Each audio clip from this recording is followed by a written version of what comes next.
We're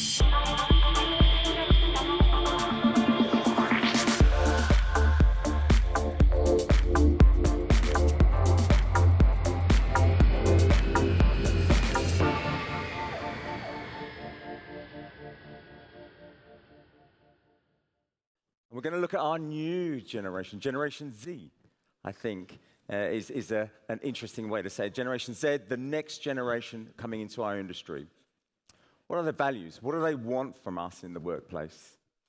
And actually, how can we attract them? How can we attract the individuals? What do they need and their values? I'm going to take the opportunity to introduce Ryan Jenkins. Ryan Jenkins, the president of Sync Learning Experience. Ryan, if you'd like to come on, and we will ask you to present the session. Very excited. Generation Z and the ground operations. Is this a match? Thanks very much. Good morning. Thanks for having me. I'd like to start with a story, and this story is going to get us in the heads of Generation Z, or where I'm based in Atlanta, Georgia, USA. We call it Generation Z. I'll probably be toggling back and forth between Z and Z. But the story starts here. I have a terrific job. I get to spend my days in front of wonderful audiences like this all around the globe talking about workplace trends. And in this particular story, I was speaking to a group of about 500 folks. It was a global audience. And towards the end of our session, we were doing a Q&A, and there was a gentleman in the front row that asked a tremendous question. I did the best I could to respond to his question, and I ended my response by stating this. I said, because if not, your next gen employee will use LinkedIn to find a new job by lunch. Now, I was trying to be a little bit overdramatic to nudge this individual into some action, but when I said that statement, there was a Generation Z professional in the back of the room. She actually stood up, she shouted out across 500 people. That's how brave she was. She shouted out this. After I said that, she said, "Why wait until lunch?" You can't make this up. The whole group erupted that day, and before I had to get them simmered down, and once we were all calm and collected ourselves, we unpacked what just happened, because it was very indicative of this emerging generation and how they approach work. And here's what we found out that day. We found out that the mobile technology and ubiquitous connectivity have empowered the next generation. Now, this is true of all of us. You can go to your favorite store and you can price compare in the aisle. We are now empowered consumers because we have a smart computer in the palm of our hand. But for the emerging generations, they're not going to wait till lunch if they feel disengaged or dissatisfied at work, because they're literally a finger swipe away from going somewhere else. But here's the undercurrent. Here's the big bottom line of this story, and that is this. The access leads us away from average. If there are better employers, superior service, or improved products out there, they will be found. That's true of you and me.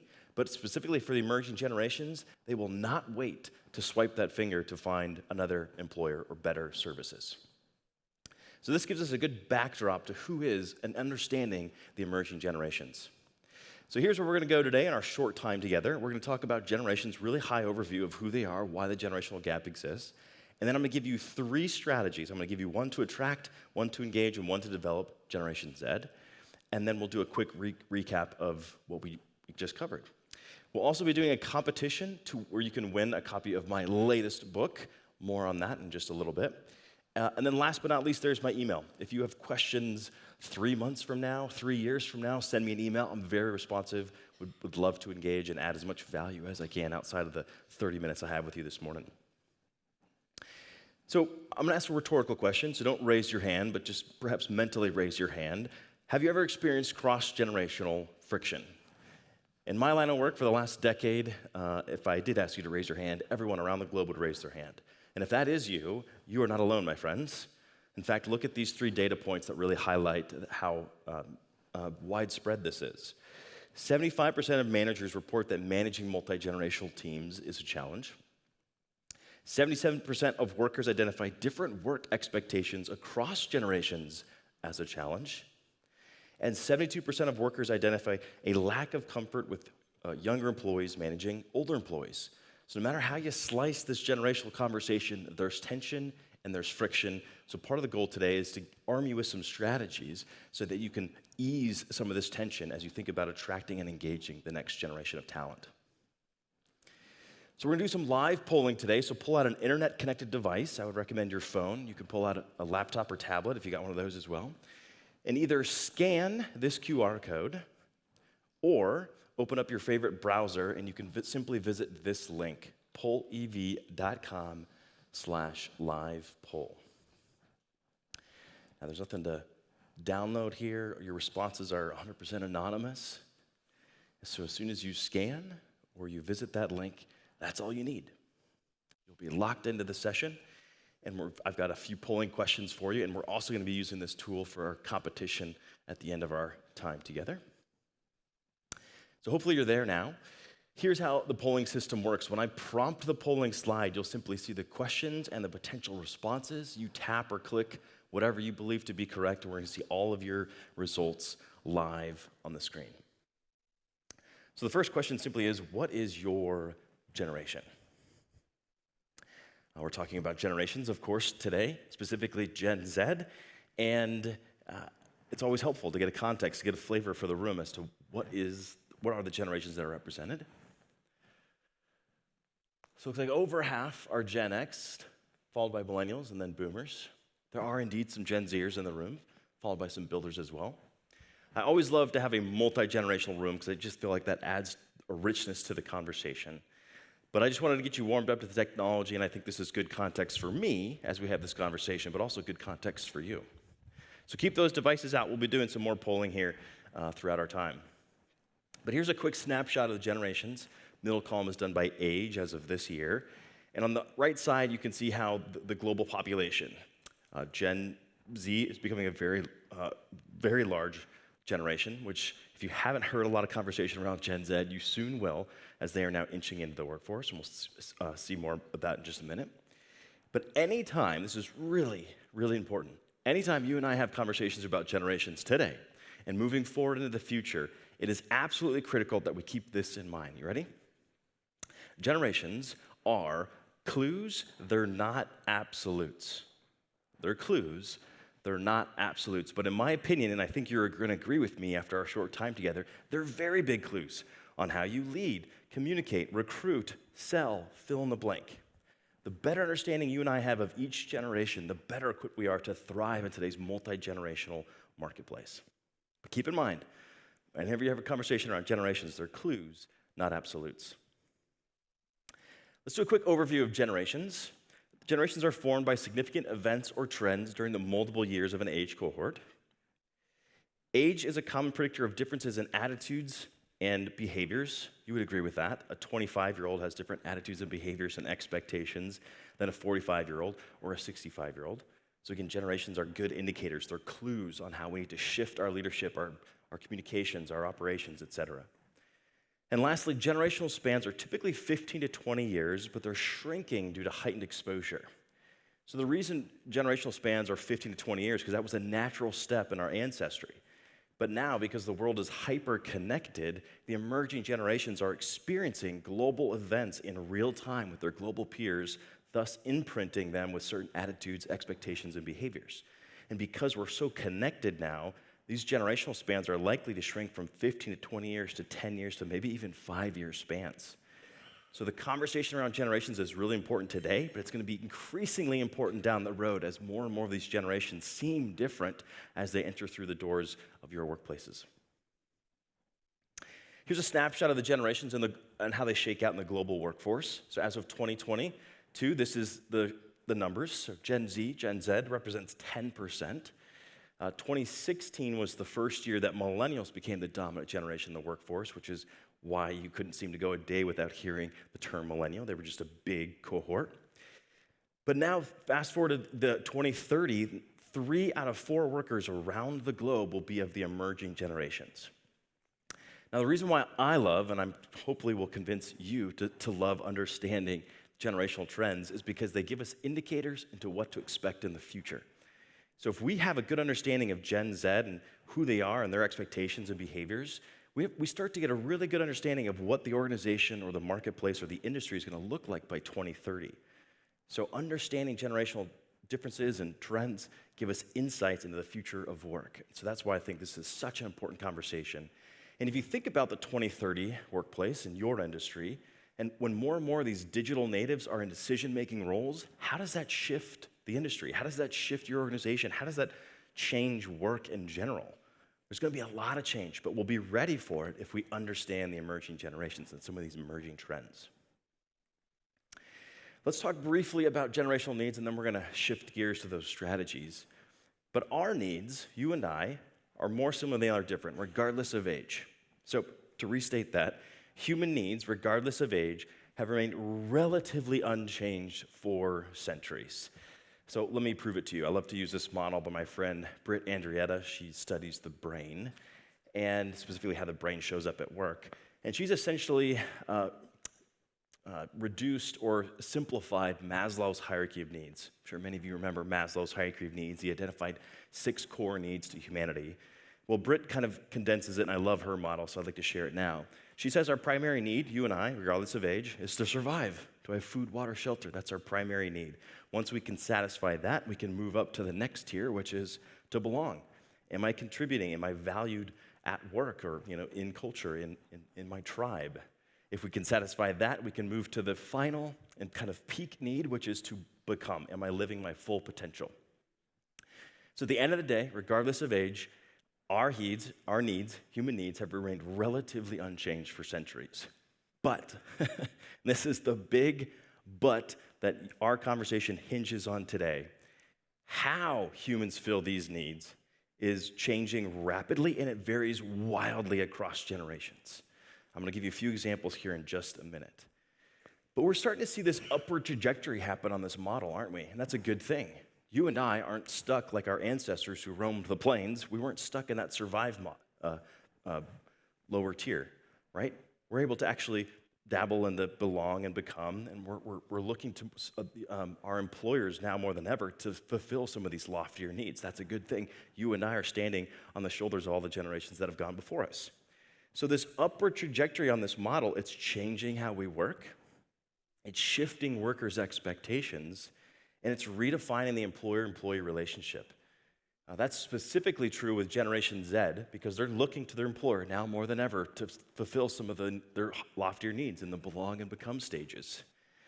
Warwick actually alluded to some of the practices as it relates to training or learning and development as a way to attract this next generation, and that's working really, really well because Gen Z now more than ever is looking to their employer to help them fill that become stage of their life. So you're probably having conversations at work that you never thought you'd have. And that's really because of this generational shift. As this next generation's coming into the workforce, they have different expectations of what they can get or need from their employer. So let me give you an example of some of these generational needs and how they vary across generations.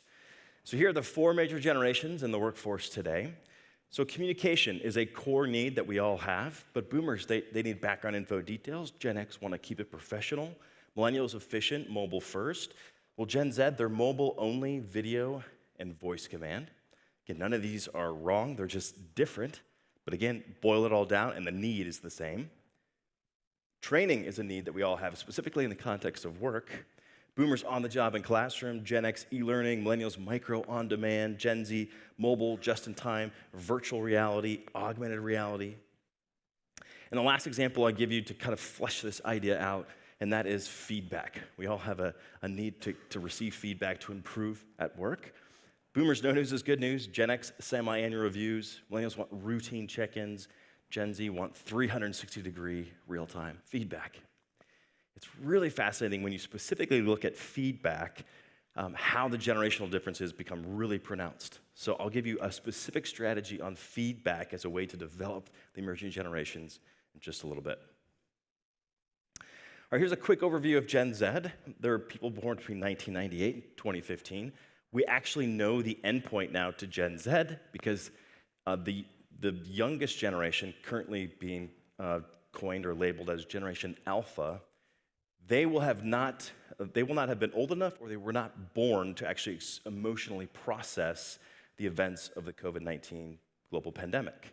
So we now know the endpoint. So if a generation wasn't old enough or they weren't born yet to experience COVID-19, we know that they are now part of the emerging and youngest generation. The events of 9/11 are history to Gen Z. So similarly to the COVID-19, Generation Alpha won't remember or have processed those events. Same thing with Generation Z. They weren't old enough or weren't born yet to actually process or experience the events of 9/11. The entire generation is younger than Google. Even as a millennial myself, every time I say that, my hips start to hurt. Every time I say that. Think about it. It's changed everything for them. They literally have never known a world where the world's information hasn't been curated into a blank search box. That's a big deal.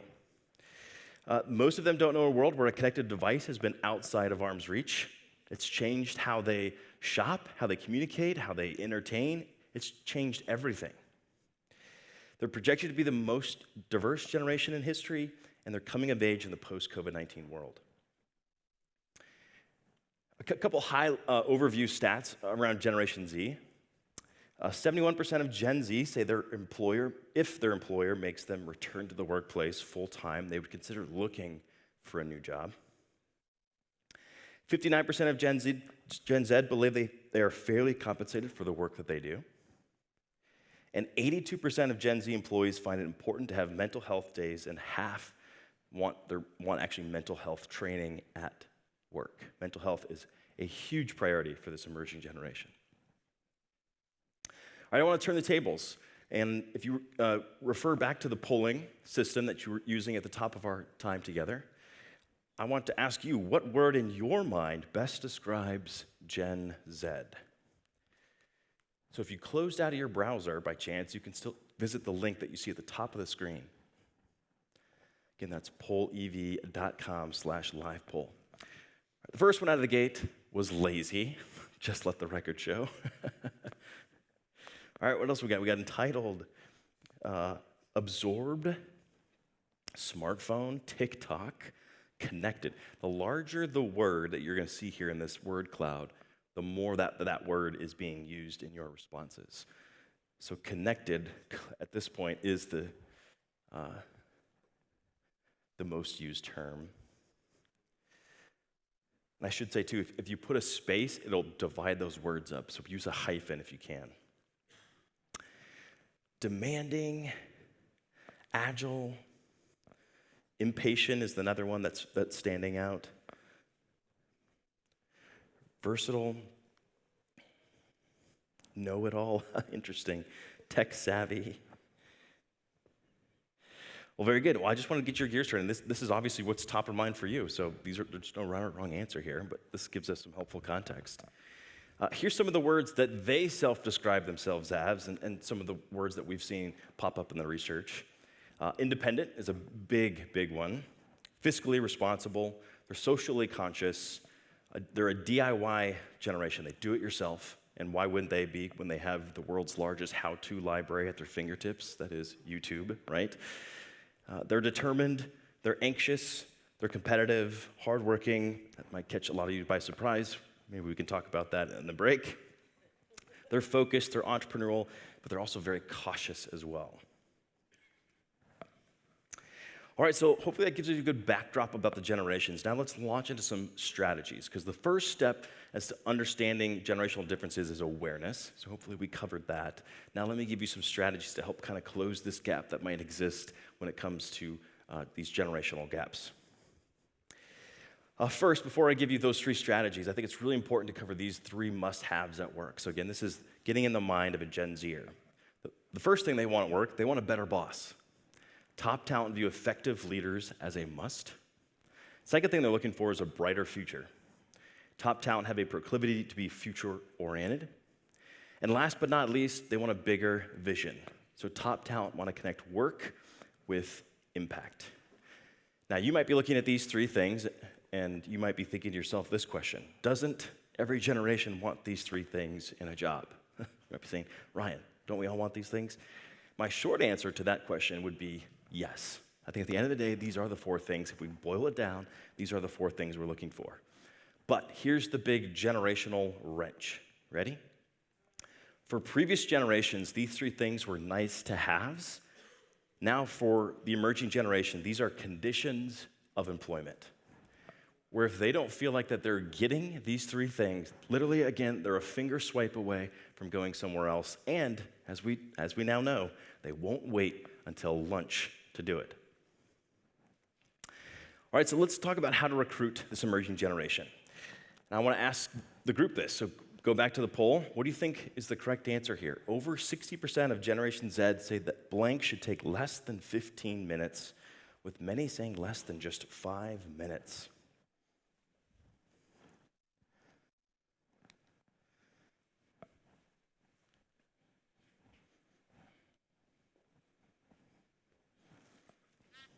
Of course, the getting promoted once hired is the tongue-in-cheek response here. But that might be a real reality for some of you. So it looks like the top response here is team meetings, and the second top response is job application. Well, the correct answer here, my friends, is job applications. So let's unpack that. Over 60% say job applications should take less than 15 minutes, with many saying less than 5 minutes. And here's the top things the next generation want to know about an organization. They want to know the culture and values, they want to know the perks and benefits, and they want to know it from the employees. They want to hear it from the employees themselves. And the top platform the next generation uses to learn about an employer, shout out some responses. What do you think the top platform is that they use to learn about an employer? What do you think? Here in LinkedIn, Glassdoor, TikTok. TikTok is growing quickly. Instagram is number 2. Snapchat, great guess. Oh, I finally heard it over here. Someone said YouTube. Now, it took us a while to get there, didn't it? So in my mind, that represents a generational gap. We're not thinking about a platform that an entire generation is using to learn about an organization. Now, you might be scratching your head thinking, why are they using YouTube? Well, this next data point answers that question. The top obstacle the next generation has for joining an organization is not knowing what the organization is like. That, my friends, is why they're going to YouTube. They actually want to see what it looks like to work there. I love seeing that Swissport video because I could see what it looked like to work there, right? All of a sudden, I didn't have any question marks. There weren't any unknowns in my mind. I could see what it would look like to work there. I could see the people that I might be working alongside. So if our goal is to attract this next generation, we need to be thinking about this strategy here, which is to use video and visuals. Help the future workforce visualize themselves at your organization. So here's a good example. We recently were doing some work with SAP, and they shared 40 compelling recruiting videos on YouTube of real employees sharing their perspective of the company's cultures, the values, perks, and benefits. So SAP was looking to hire 7,000 Gen Zers, and they knew video was crucial because, again, they wanted to have this generation have no doubts in their mind as to what it looked like and felt like to work there. All right, let's move now to, I'm going to give you one strategy on how to engage the future workforce. But let's kick it off with a poll. What has the strongest impact on employee engagement? What do you think the answer is here? And I'll give you a hint. There was a book written by Teresa Ambile, who's a professor at Harvard University, and she surveyed over thousands of employees and organizations, and she said that this is the strongest impact on employee engagement. So if you read that book or recognize that name, that'll be a good hint. All right, the correct answer here actually is the lowest response, which is progress. Progress has this, okay, now some of you are changing your responses. We're on to you. You figured out there's a clear response button, right? Yep, okay. Yeah, I would be changing mine just to figure out if this was actually live. That's what I'd be doing. But yeah, these are your results. Seeing if anyone else is going to change their response. Nope. Oh, yeah, a few of you. All right, so progress. So let's talk about progress. But first, I want to answer this question. Why are video games so engaging? And if you don't consider yourself a gamer or you're kind of have some distance to the gaming industry, I want to give you some data points. 87% of Gen Z say that they play video games daily or weekly. 53% of 23 to 36-year-olds pay for gaming services. That's outpacing those who pay for cable TV. Now, that's a US stat, but that is the first time that we've seen that switch. And I anticipate that switch to now be the new normal. Last but not least here, I'm making sure that no one's standing in the room because this last data point is flooring, and I don't want anyone to hurt themselves. All right, you ready? Brace yourselves. 948 million hours, or over 107,000 years of streamed gaming content are watched in only 1 month. And it's all done at work. Just kidding, that last part's not true. Some of you are going, okay, that explains it though. That's why I haven't heard from so-and-so. Isn't that astounding? So again, I want to ask you the question, why are video games so engaging? Well, if we were to boil it down, it comes down to one word, and that is progress. Games inform players of where they've started, how far they've come, and what's left to accomplish. Think about the progress bar. You know where you started, how far you've come, and how much you have left to accomplish. How can we start gamifying the development of our workforce, specifically for the emerging generations, because it's something that they're highly in tune to. So I want to encourage you to think about, how do we acknowledge more progress? How do we recognize and reflect back to the workers their progress that they're making at the organization? So that could be completing a goal, accomplishing a small win, overcoming an obstacle, learning a new skill, achieving a breakthrough. There's all kinds of opportunities to recognize and reflect back the progress that the people in your organizations are making. And oftentimes we're so busy that we overlook all these subtle opportunities to reflect back this progress. But if our goal is to retain talent, specifically the emerging generation, then this is a huge lever to pull. All right, lastly, let's talk about how to develop the emerging generations. And lastly, I want to ask you this question. The emerging generations want blank 50% more often than other employees. What do you think it is?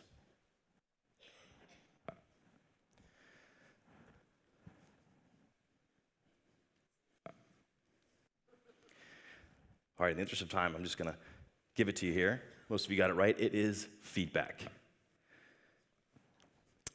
So before I give you the final strategy, I want to prove to you how quality feedback elevates performance.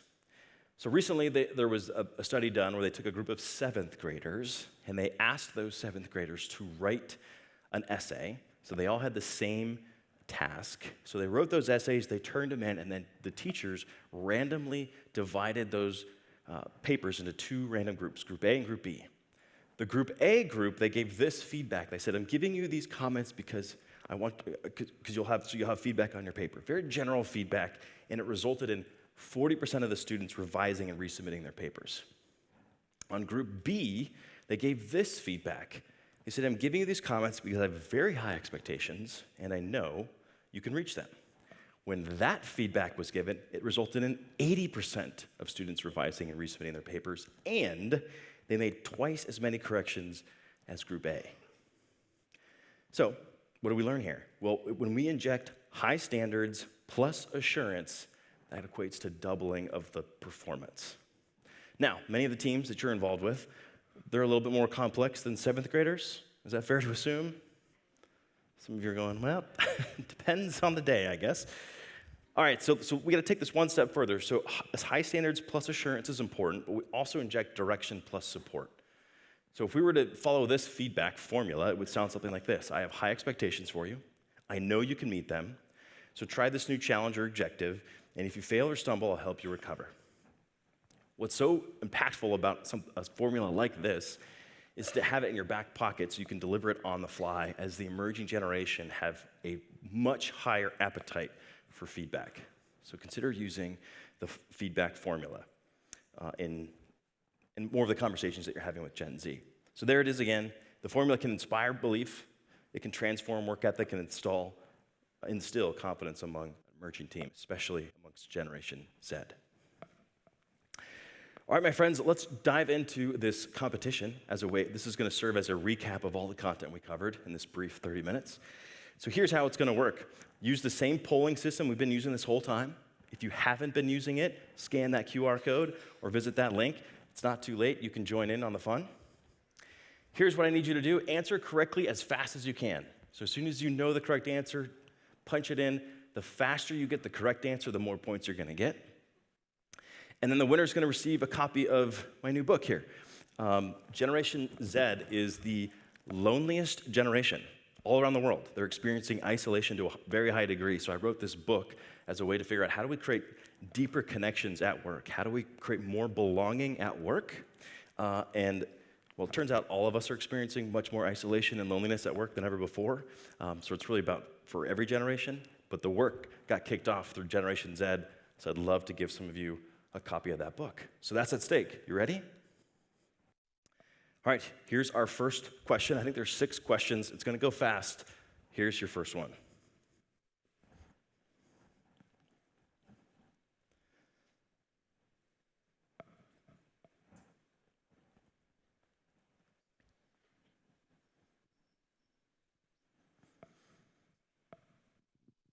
Time's up. Correct answer here is generations are clues, not absolutes. 70% of you got that. Well done. Let's check the leaderboard. This always happens. Don't let your ego get away from you. There's always a massive tie for first. This will narrow quickly, so stay engaged. Here's question number 2.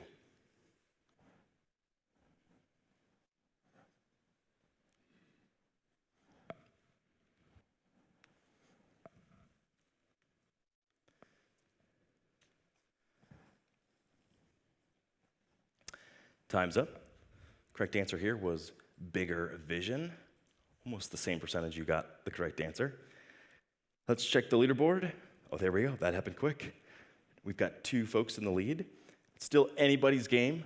Really close competition here. Here is question number 3.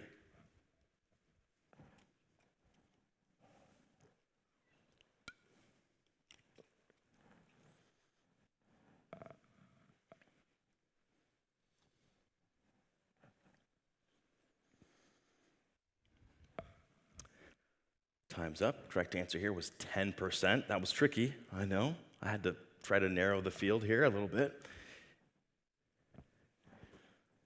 All right, guest 6186 is in the lead. Still could be anybody's game. I think there's 3 questions left. Here's your next one.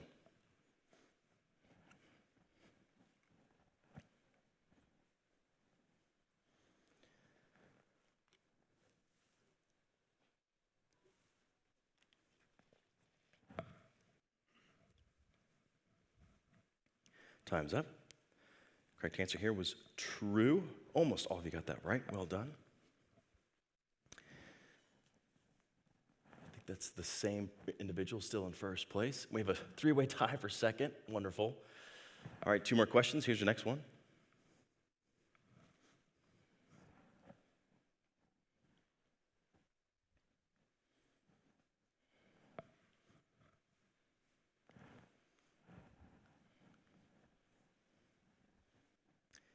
Time's up. Correct answer was YouTube. Almost all of you got it right.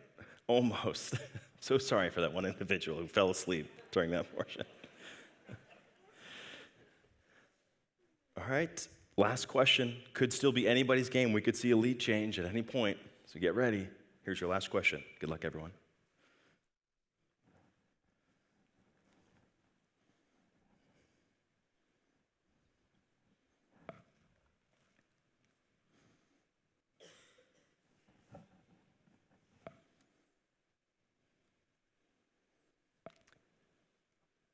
All right, correct answer here is none of the above, because we talked about all of those. A little tricky, but 60% of you got it. Cue the confetti cannons. Who's our winner? Who got first place? Raise your hand. Well done. Give it up for that individual right there. So my friend, if you're showing first, second, or third, because I got 3 books to give away, if you're showing actually, I think we had a 2-way tie for second. So if you're showing first or second, then come see me right after this session. Over here, I'll give you a copy of the book. So I have a closing comment for us, and then I'll be done, and then this wonderful panel is going to take over. So we've covered a lot of ground in this 30 minutes. I wish we could go further. I'll be around during the coffee break, too. If you have questions, come find me. I'll probably be in this area. I guess before I do that, some of you, I don't want any of you to leave empty-handed. So I wrote this book about loneliness, and some of you are going, why are we talking about loneliness at work? Because it's really important. And I believe team connection. If we can get connection right, if we can get people a greater sense of belonging at work, I think that's the most underrated and untapped resource as it relates to talent attraction and talent retention. And so I wrote this book to actually help with team connection, creating greater, more high-performing, connected teams. And so This has to relate to the book and not really any of the other content that we talked about. But if you want to give these resources, you can scan this QR code, or you can visit connectionvault.com. This is all free, by the way. But there's a loneliness self-assessment guide that you can give to your teams or do yourself. Then there's 10 signs of an isolated workforce. So this is really important because when we see teams starting to isolate or individuals disconnecting from the organization, they become highly at risk or vulnerable to leaving the organization. So to identify who are those folks that are disconnecting is really important. And then we created 4 videos, myself and my co-author, Stephen Van Cohen, the 4 biggest contributors to workplace loneliness and isolation, and how do we overcome those to create a stronger team that's going to be much more resilient and much more likely to stay together and folks to not leave the organization and reduce turnover, essentially. So no one's leaving empty-handed. If you want to take advantage of those, please do. So my closing story is hopefully kind of encapsulates so much of what we talked about here. And the closing comment starts with this statement, and that is, a "this is always how we've done it" mindset is a slippery slope to irrelevance. I hope I've made that abundantly clear. And at least in the US, you don't have to look too far from brands like this to know that that's true. If we're not agile, if we're not pivoting to the emerging generations and kind of what they're expecting at work, we might find ourselves in the same boat as these organizations. So what we need to do instead is prioritize why over the way. So stated differently, we need to be married to the mission of our organizations, but only date the approach. Because we all know this too well by now, right? Over the last 2 years, the approach can change on a dime. And the emerging generation is going to stress the approach on all these different areas: talent attraction, retention, engagement, development. So we have to be open to the approach, but stay true to the why. Because we shouldn't ask, nor should we even want the emerging generations to work like previous generations. Instead, we got to be tapping into them. We got to be looking to them to advance the organizations and to draw closer the future of the industry and ultimately the future of work. I hope that was a useful time. Thank you for your time and attention. Keep in touch. Thank you.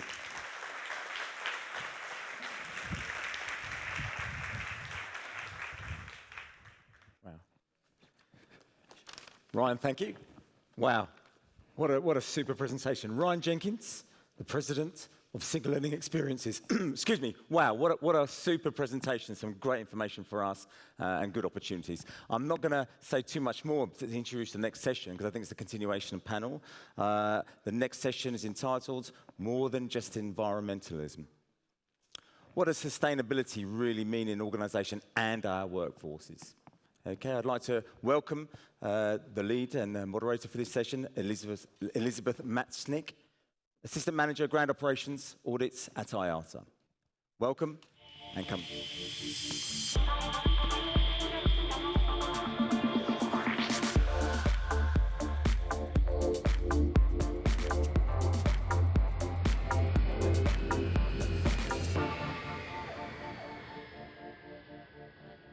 I'll let everyone take their seats. Thanks. All right.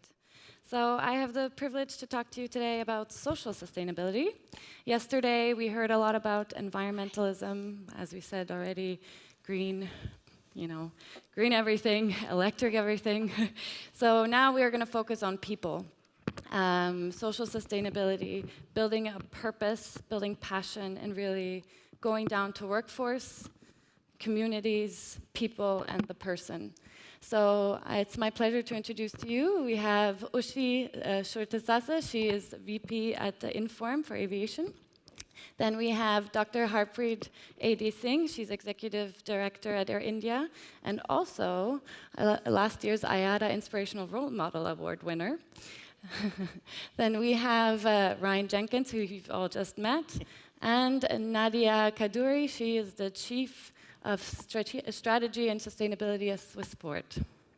So we'll start right away.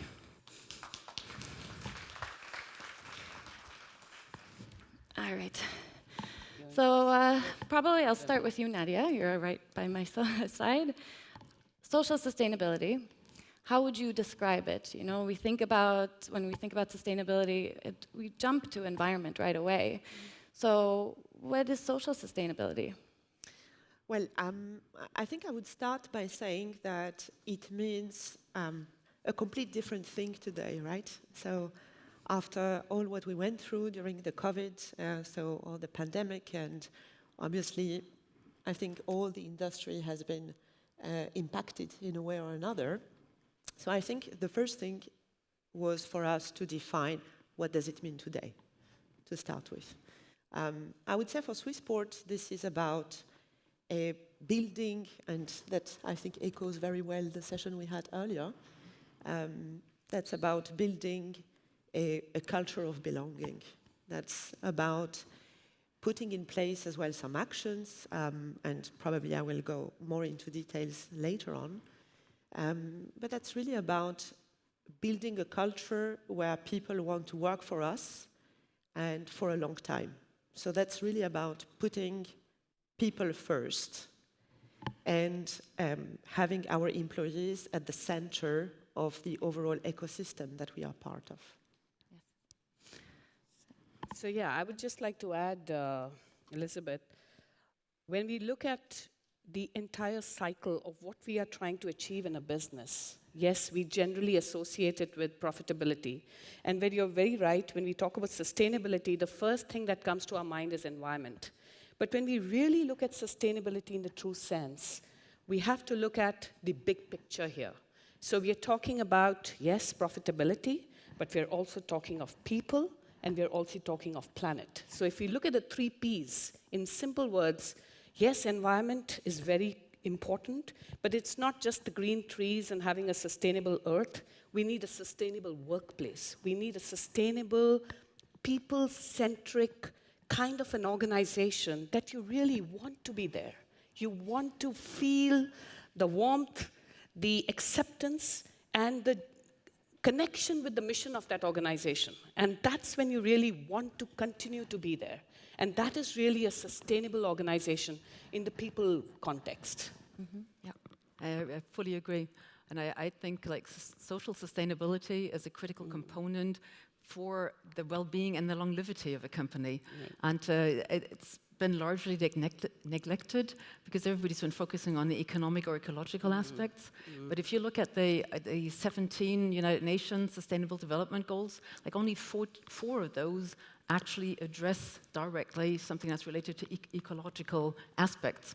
The rest is more related to people, how we live on Earth, how we can make it happen, not only our generation, but the next generation has a place that is worth living in. And I think that's, for me, that's a big, big point in social sustainability. So it's looking at the people, listening, learning what they need, and really making sure that we can give them the environment to strive in. And I really like the statement that Warwick Brady made this morning, where he said, so you want to be like Amazon to attract people. Like, what makes Amazon attractive? Why do people want to work for Amazon? Why would they go there? And I think that's really because you think it's a good place to work. It's sustainable in the sense of there is security, job security, because we all believe Amazon will be there in a couple of years' time, or long. And it's a place where you can really find good things for yourself to work in. And it's still an emerging company, so there's things that you can support, you can build. It's exciting. It's like I said, there's passion for work. Yeah. There's a purpose in the things that you're working on. I would just add that business is people. At the end of the day, it's all just people. And you and I are social creatures. And what does it mean to be social? Well, we connect with things. And if you think about zooming out even further, connection can be defined in a variety of ways. Certainly connection with others, with team members, with managers, but also connection to the mission of the organization, connection to the meaning behind your work, connection to learning new things. So there's all kinds of connection points at work. And so I think this idea of social sustainability is so critical, because at the end of the day, you and I are social beings. And where do we spend the most waking hours? At work. So let's start there as it relates to creating social sustainability. Yeah. So the social sustainability, feeling included, being part of the organization. And I think, and it's not necessarily a new concept. I think the importance has now shifted because we go back to the classical example in the 1960s space program, where the janitor was asked, "What's your part of the organization?" And he just said, "I'm putting a man on the moon." So, just again, going back and now really putting the emphasis on it. How do you do that? What are the actual practices you do? Well, I mean, we are actually currently building those new practices. First of all, as I said before, it's really about acknowledging that people are in the center of everything. Practically, so we are developing few actions. So first of all, we are conducting workshops in our organization to really get feedback and really understand where we are as a company. That's, let's say, the starting point, and that's currently happening. We are building as well an employee app, which is very close to our CEO heart since he started.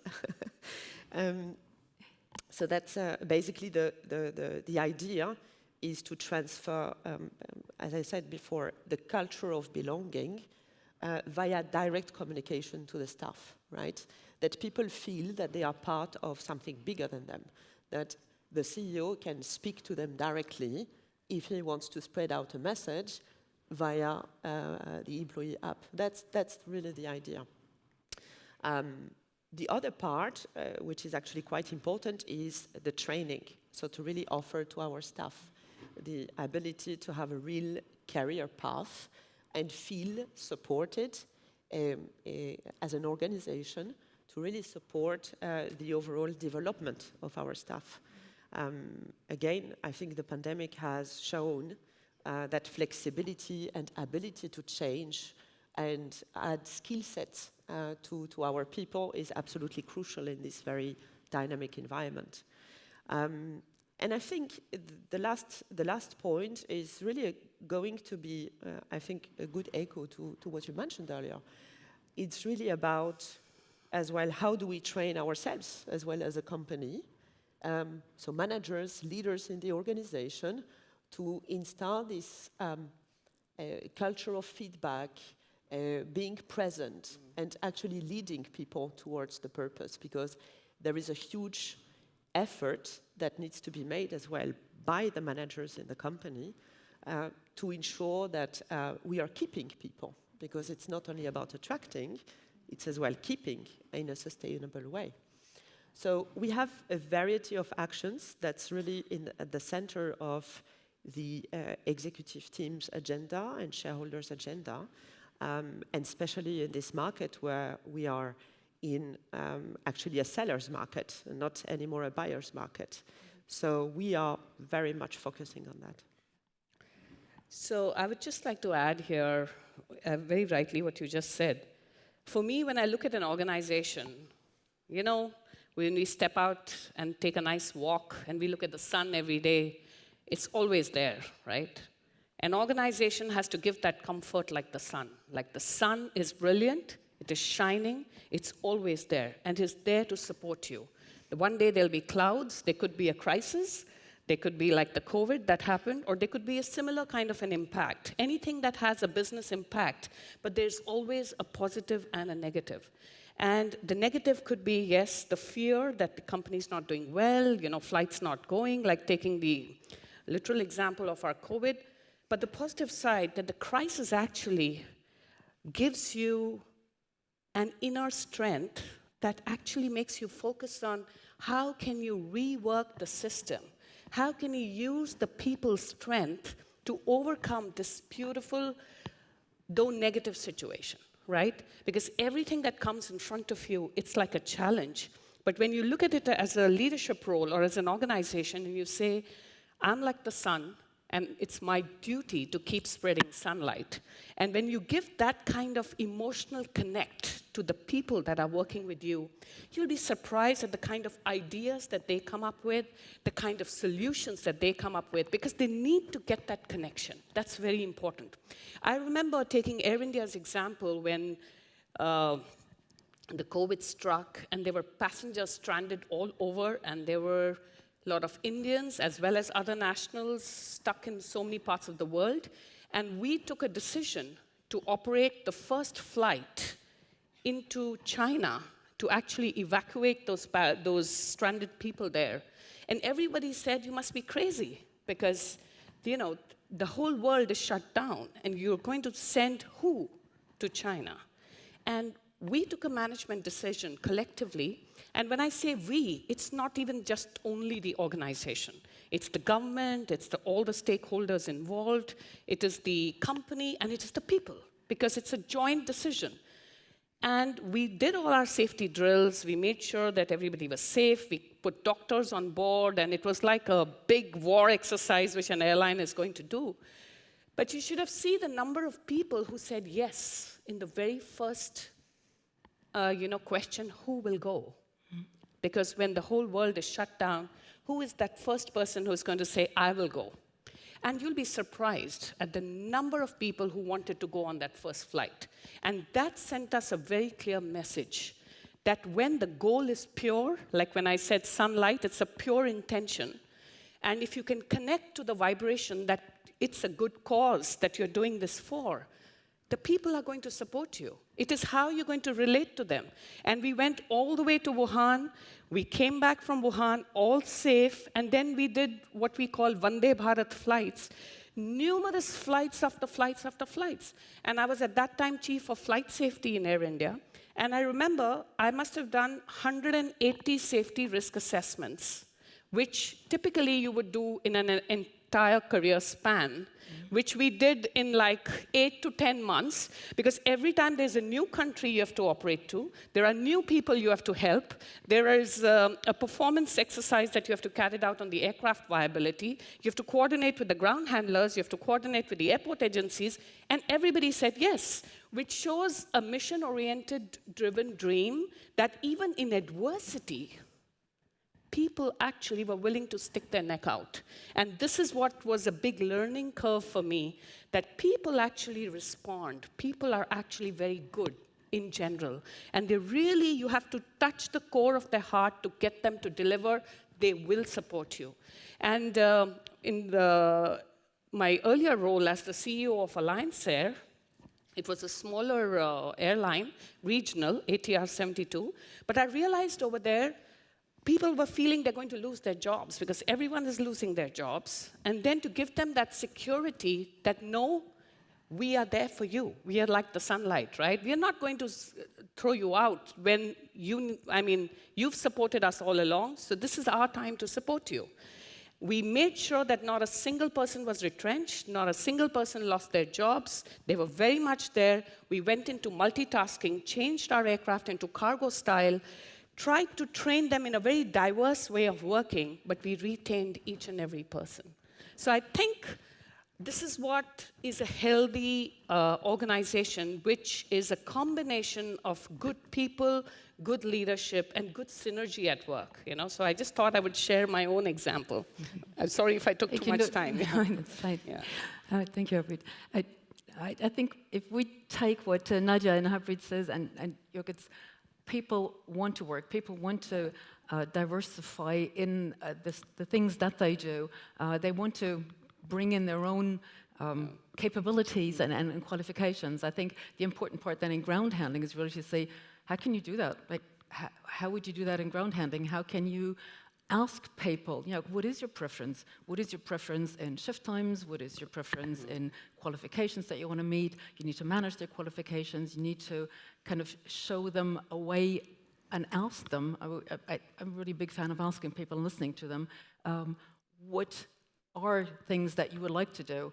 And then from my perspective, of course my perspective is all a bit from a solution provider, it's like you need to be able to manage that on the day or in the planning. So you need planning for your qualifications, you need a management, you need an ability to track and trace preferences, were you able to meet them, how were you able to meet them, to make people really feel welcomed and accepted and heard, so that their preferences can really be then managed on the day.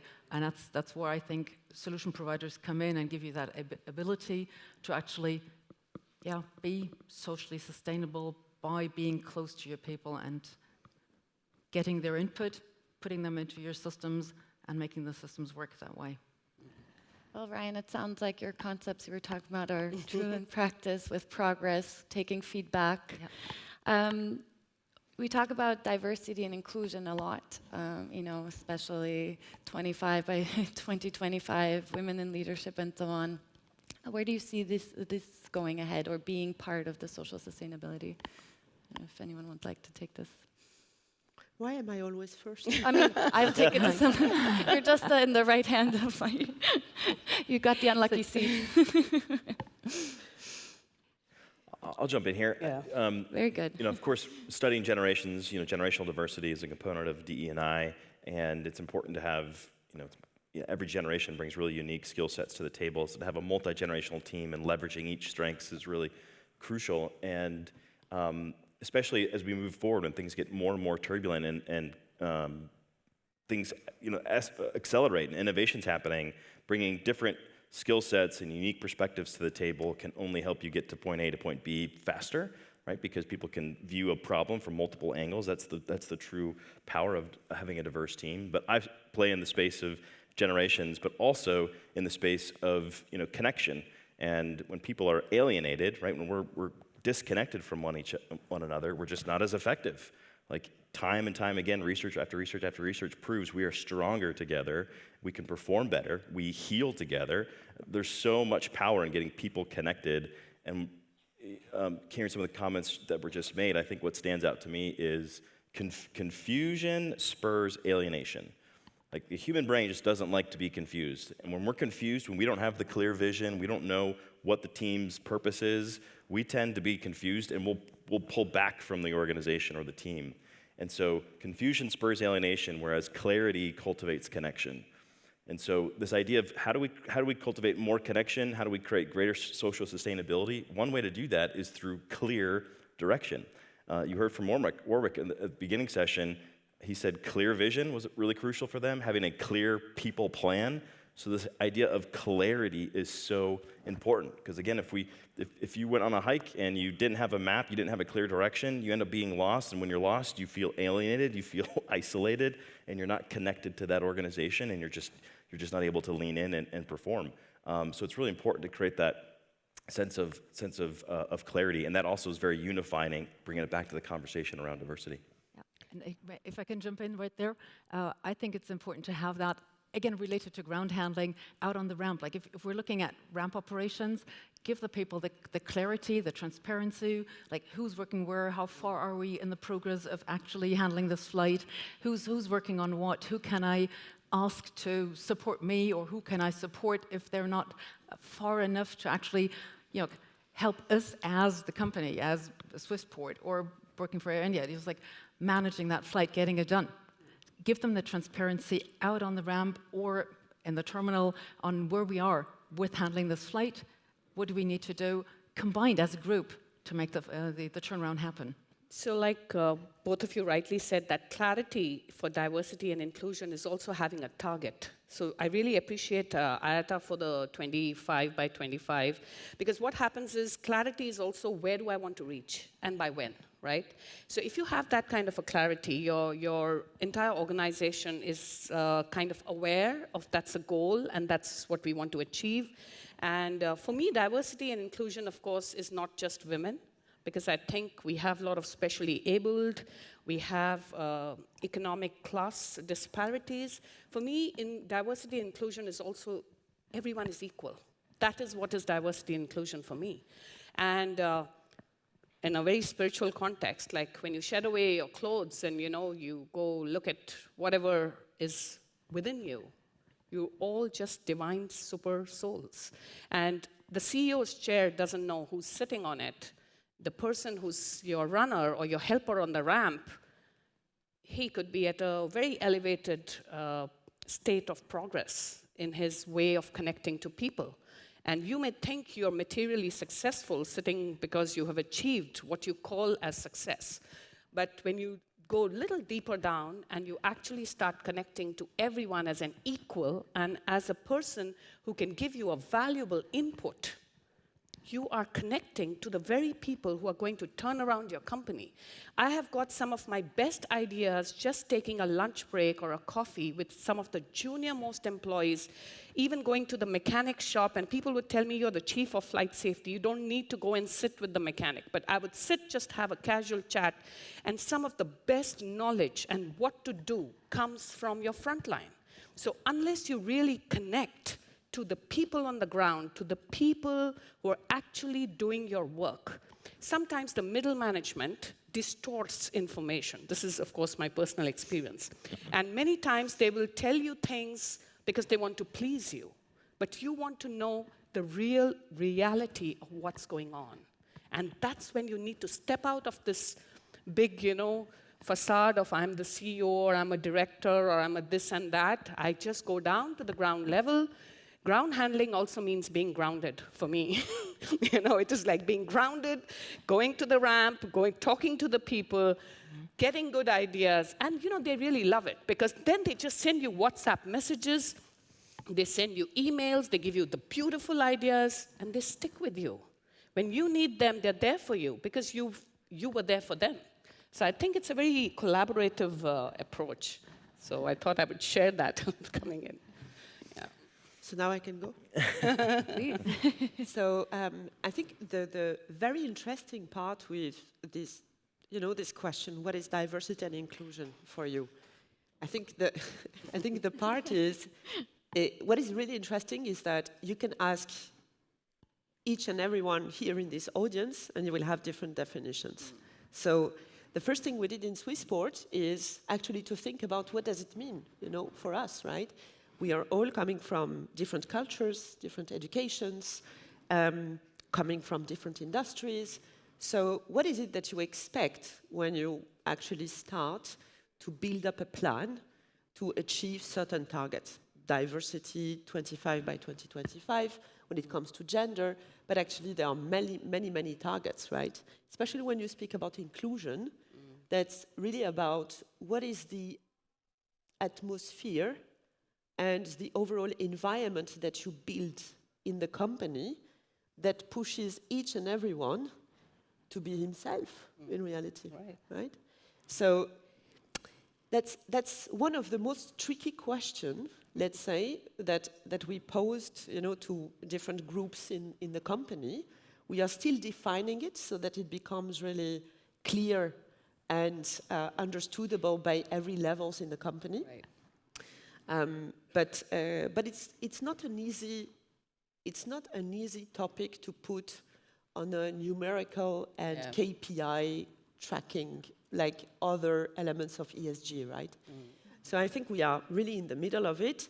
But one of the conclusions that we are getting to is really to really focus on building an environment where people feel that they can speak, that they can be themselves without being judged, without being pushed back. And that's what we are going to start with, So, yeah, that's what I wanted to say.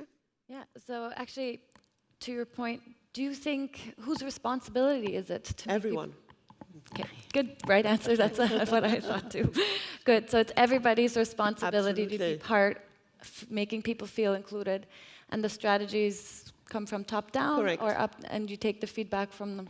But I think you lead by example, right? Yes. So that always starts with the management team, how the management team is interacting with the rest of the organization. To your earlier point, having this very direct access to every level, I think it's quite important. But it starts there. So how do we interact with each other, even within the management team? Because people are watching. And they take this as an example. How do you interact with others? How do you interact as well with partners, customers, airports?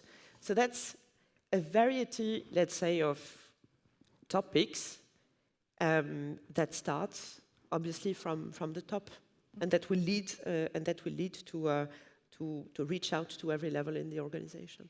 So I think there's definitely a mind shift change needed for certain because of the generation gap that Ryan was also mentioning, but it often also requires an investment, and it's also financial.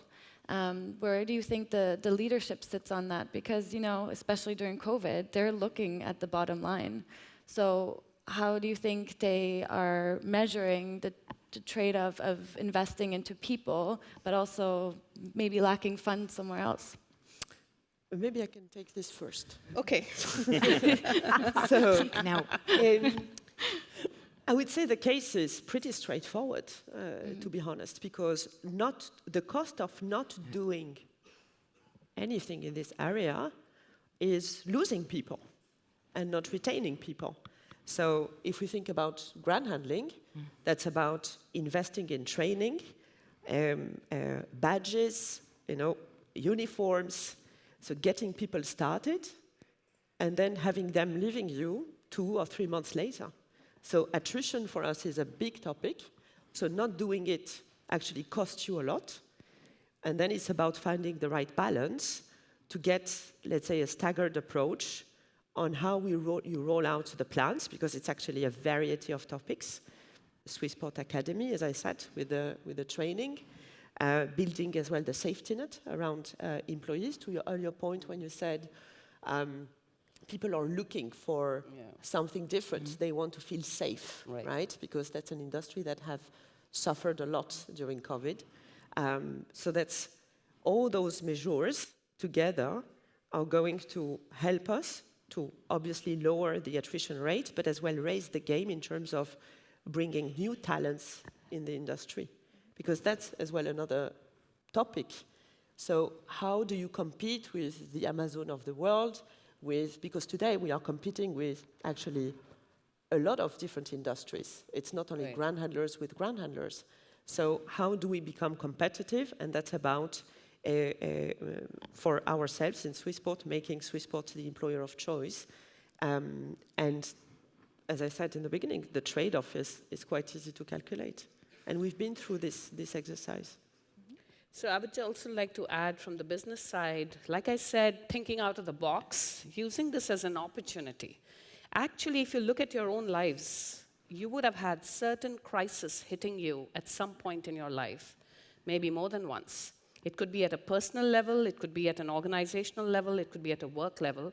But if you look back, that was the trigger for you to jumpstart into something else.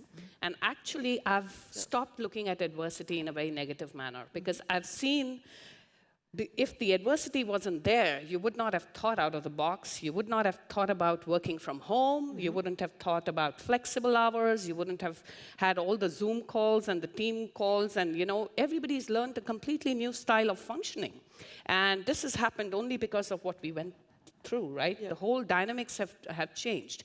And like I gave an example, in our organization, we had taken a call that no matter what, we are not going to get rid of any employee. And I know it's a harsh word, getting rid of, because that's the way I use the word so that I don't do it, right? It's like you have to retain, they're your family. I mean, it's an extended family, if you look at it that way. And you cannot lose such a valuable resource just because you're going through a bad phase. You have to reinvent the wheel. You have to find a new way of dealing with the business. So we took the vaccine opportunity as the catalyst for change. We were running a regional jet, and we needed those vaccines to be moved to the remotest part of India. And we knew nobody could get there. So we got our entire aircraft changed into a cargo style of model, which involved people coming in.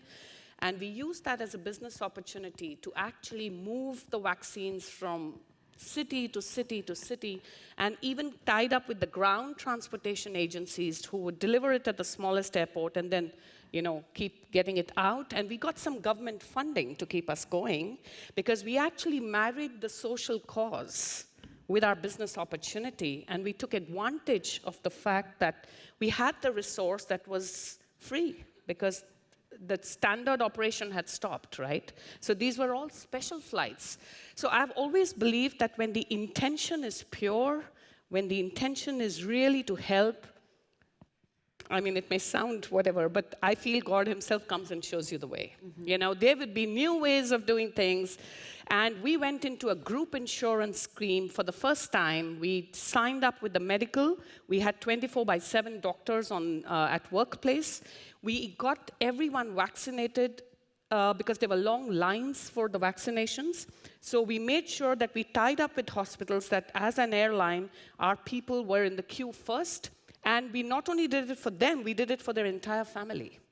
So that helped us, and that helped them because they felt safe coming to work, because we realized that the COVID could spread with the family, right? So you got everyone vaccinated. It was an expense, but it was a decision to invest wisely in the health of not only your employees, but the health of their families, because they've walked every day to work from that origin home, and everybody needed to be vaccinated. So that was a decision.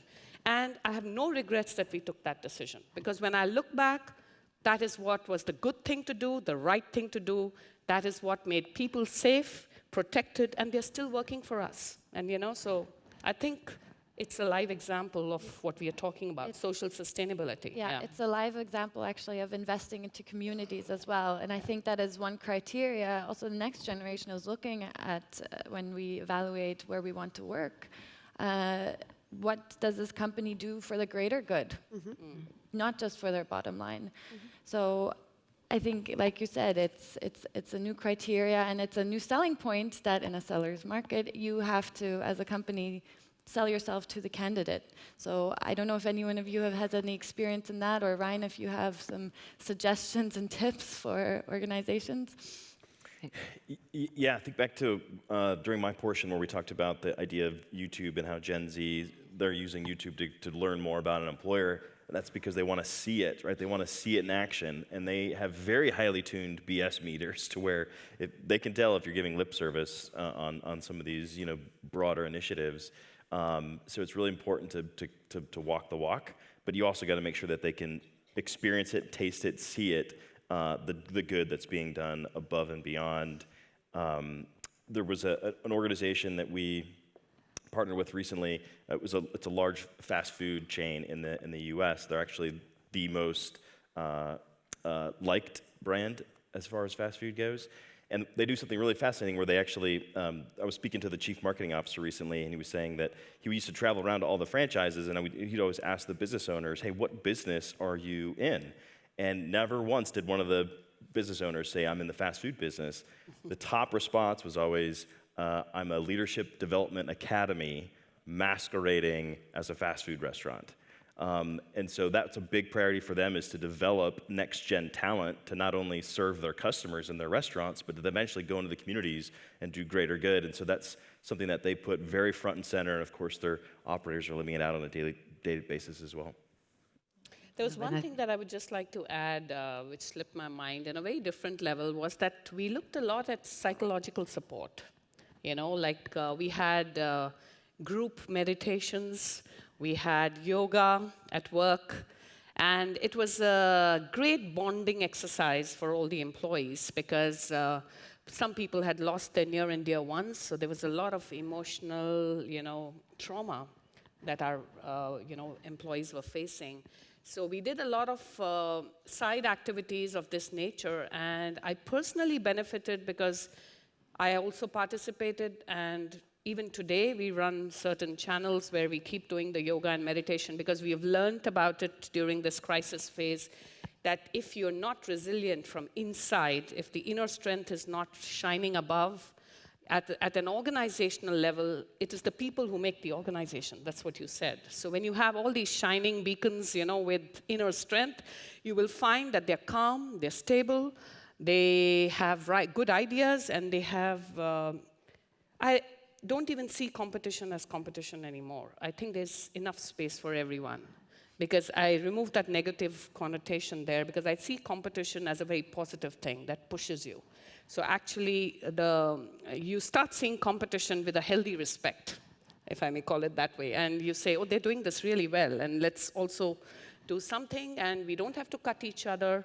This is a wrong myth that you need to cut somebody to go up. You can go up on your own, and you can take the others with you, And you go beyond even the organization. You're actually looking at organizations, and you're looking at the entire system that is working in aviation, and whether it's the ground handling company or the airport or the airline or the regulator or the government, and you're looking at the synergy overall to get that success, because there are people everywhere.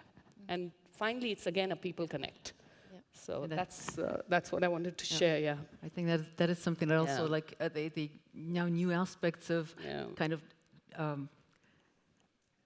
evaluating companies goes into the common welfare economy, so that you're not only evaluating companies based on their profit, but also based on their social aspects. And I think that leads into what all of you said. Is like, now you as a company have to kind of present yourself to candidates, to applicants that want to work for you. They don't come to you, but you want to go to them. So you're presenting yourself and your company to them to make your company most attractive. Because yes, there is competition for staff. It's in the sense of wanting to attract staff, not also always a friendly competition. I agree on the competition part related to companies competing towards reaching a certain goal, but towards actually attracting staff. I think every company should really make sure that you yourself are presenting yourself in the best possible way, so that staff can actually see something in your company. And they want to work for you, and they want to work for you because you're creating a sense of togetherness, like you mentioned with the yoga sessions, or you have a stable work environment, you have somebody that takes care of your needs as Gen Z, for example.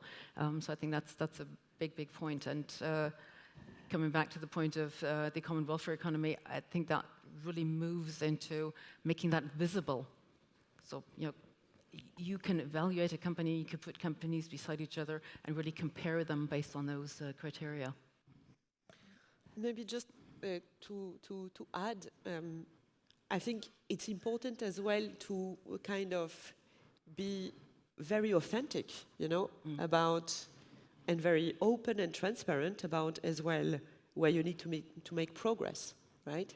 Because obviously people, they like when you explain that you have like 20 plans to reach X goals by X year, but they like as well to know where you're actually still working on it, and you are very open about it and very authentic in the way that you open your doors. And I think that's important. It goes back to what you said earlier about you connect with the heart as well, right?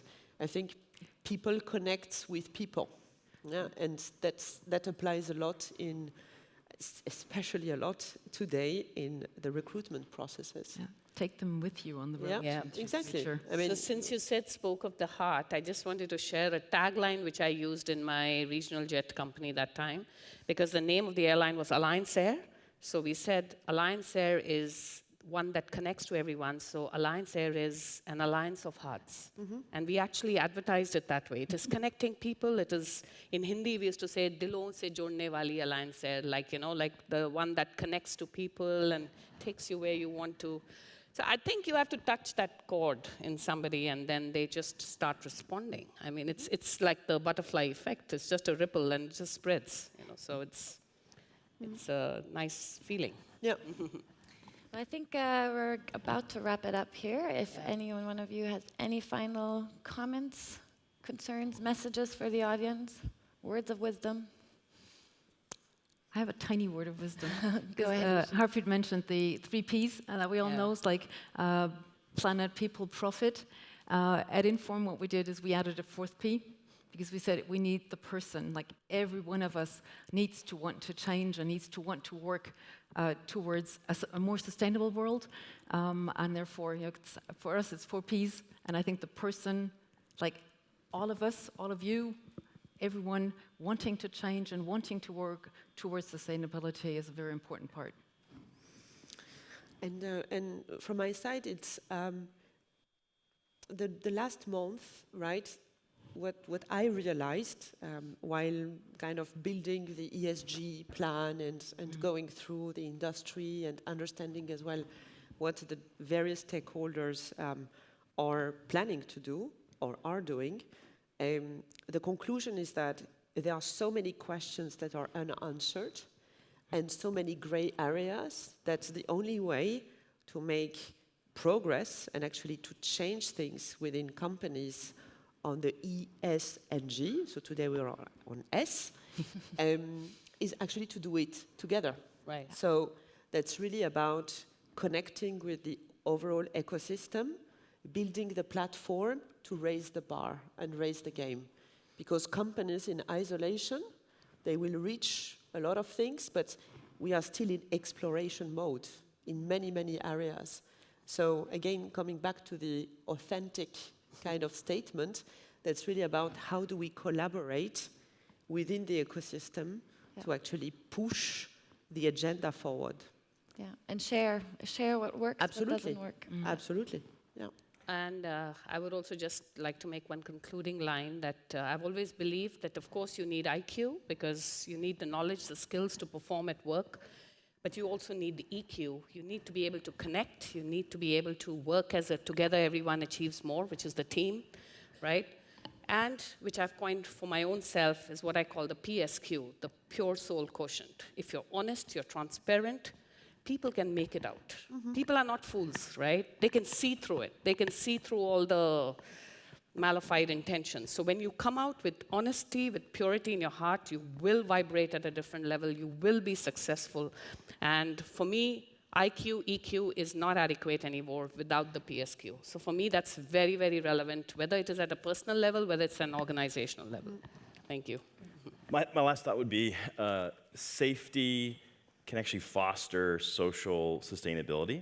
So quick story about the Golden Gate Bridge that's in San Francisco, California, and it was built back in 1933, and the chief engineer, his name was Joseph Strauss, and he made a very unprecedented move at the time, and he actually invested $2.7 million in today's dollars into building a net underneath the bridge as it was being built, and that was unprecedented at the time.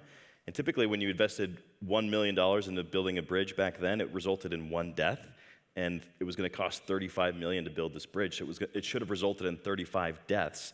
But he invested in this safety net, and actually, throughout the building of it, 19 people fell off, and they bounced off that net and went right back to work. And what they found is that actually it attracted more workers, because it was during the Great Depression, it attracted more workers, because now people didn't feel like they had to have the skill sets to build a bridge. Because it was a safe environment, they could go learn and build, and so no longer were they focused on their safety, they were focused on success of building that bridge. And of course, it improved morale because they were actually, people would jump off as for fun into the net as a fun way to kind of, while they were working. And so it actually resulted in, they built the bridge faster and actually came in under budget for that reason, and they actually built the cable portion 4 times faster than ever was thought even capable of doing, all because they invested in this net. And so I think this group is well aware of how important safety is. I would stretch you for that next component, especially as we're talking about sociability, is psychological safety, because you're going to get the same benefit. Yes. That's when people feel very safe to talk about their failures and their successes and who they are, and creating that psychological safety net, you can have the same results, and that can be tough to build, but it's certainly worth it, and that would be my kind of call to action for this group. Thank you. Well, thank you so much to all of you guys. Thank you for listening. It was very insightful, very inspiring. Yeah, so I will let you guys go. You want to take a picture? Thank you.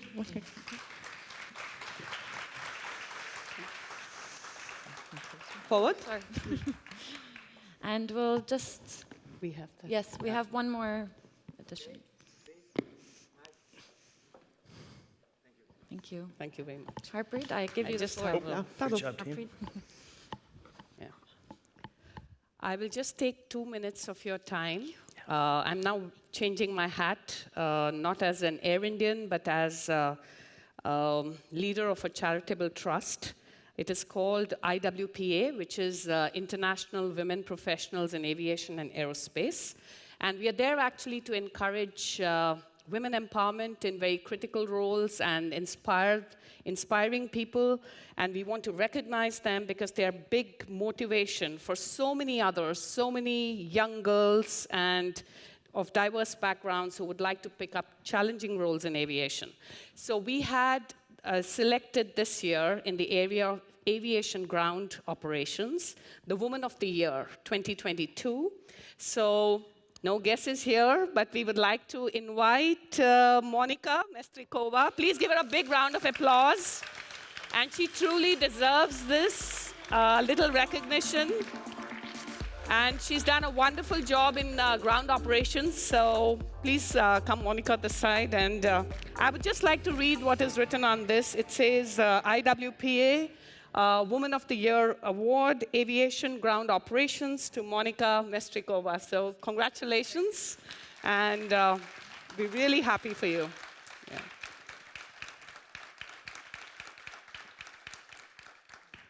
Thank you so much. You're welcome. Humbled and honored. Thank you. I'll just take my... I always say it's always a team effort, you know, so you can only succeed when you have the people behind you. Thank you. Very well Thank you said. so much. Thank you. Okay.